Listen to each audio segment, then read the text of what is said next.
നമസ്കാരം. തേടൈ ന്യൂസിലേക്ക് സ്വാഗതം. മലപ്പുറത്ത് കാളിങ്കാവിലെ 2.5 വയസ്സുകാരി ഫാത്തിമ നസ്രിന്റെ മരണം മലയാളക്കരയെ തന്നെ ഞെട്ടിപ്പിച്ചിരിക്കുകയാണ്.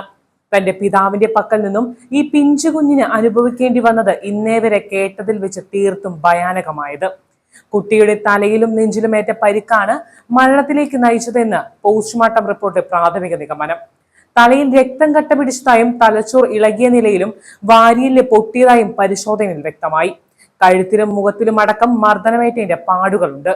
ഭക്ഷണം തൊണ്ടയിൽ കുടുങ്ങിയെന്ന് പറഞ്ഞാണ് കുട്ടിയുടെ പിതാവ് ഫയാസ് കുട്ടിയെ ആശുപത്രിയിൽ എത്തിച്ചത്. എത്തിയ ഉടൻ തന്നെ കുട്ടി മരിക്കുകയായിരുന്നു.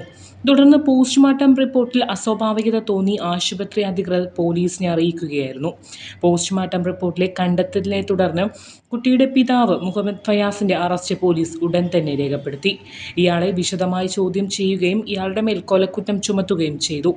കുട്ടിക്ക് മർദ്ദനമേറ്റ ഫയാസിന്റെ മലപ്പുറം കാളിങ്കാവിലെ വീട് പോലീസ് സീൽ ചെയ്തു. കുട്ടിയെ വീട്ടിൽ വെച്ച് പിതാവ് മർദ്ദിച്ചത് കൊലപ്പെടുത്തിയാണെന്ന് കുട്ടിയുടെ മാതാവും ബന്ധുക്കളും പറഞ്ഞു. News desk Thedai news.